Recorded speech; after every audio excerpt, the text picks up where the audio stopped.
Urdu news کے ساتھ میں ہوں ادیب یوسف زئی۔ پنجاب میں پاکستان پیپلز پارٹی اور حکمران جماعت پاکستان مسلم لیگ نون حکومتی اتحادی ہیں، تاہم ان کے مابین اختلافات اور انبن کا سلسلہ چلتا آ رہا ہے۔ ماضی قریب میں نہروں اور سیلاب امداد کے حوالے سے دونوں کے مابین اختلافات کھل کر سامنے آئے تھے۔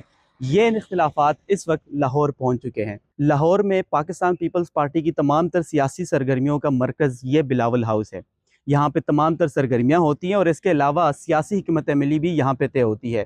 یہ عمارت 2013 میں مکمل ہوئی تھی اور یہ کئی ایکڑ پر یہاں پہ پھیلی ہوئی ہے۔ حال ہی میں لاہور میں پاکستان پیپلز پارٹی کی قیادت کی جانب سے یہ دعویٰ کیا گیا کہ پنجاب حکومت کی جانب سے اس عمارت یعنی بلاول ہاؤس کی سیکیورٹی واپس لے لی گئی ہے۔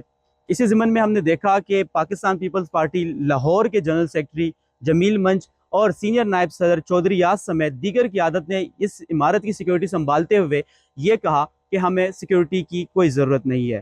دوسری جانب دیکھا گیا کہ پنجاب حکومت کی جانب سے ان تمام تر الزامات اور دعووں کی مکمل طور پہ تردید کی گئی۔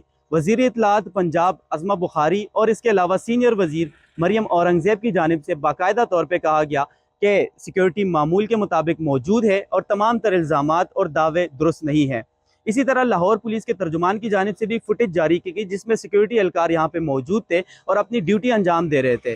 پولیس حکام کی جانب سے بتایا گیا کہ سیکیورٹی اہلکار کے معمول کی تبدیلی کو سیاسی رنگ دیا جا رہا ہے جو کہ مناسب نہیں ہے۔ پاکستان پیپلز پارٹی کی جانب سے اس وقت ان تمام تر دعووں کی تردید کی جا رہی ہے اور کہا جا رہا ہے کہ سینٹرل ایگزیکٹو کمیٹی کے اجلاس میں باقاعدہ طور پہ ان تمام تر معاملات کو رکھا جائے گا اور فیصلہ کیا جائے گا کہ آگے کیا کرنا ہے۔ اس وقت جب ہم یہاں پہ موجود ہیں تو ہم نے دیکھا ہے کہ بلاول ہاؤس کے باہر 2 اہلکار پنجاب حکومت کی جانب سے تعینات ہیں۔ ان سے جب ہماری بات ہوئی تو ان کا کہنا تھا کہ ٹوٹل 6 اہلکار جو ہیں بلاول ہاؤس کی سیکیورٹی پر تعینات ہیں جو کہ 3 مختلف شفٹوں پہ 8 گھنٹوں کی ڈیوٹی انجام دے رہے ہیں۔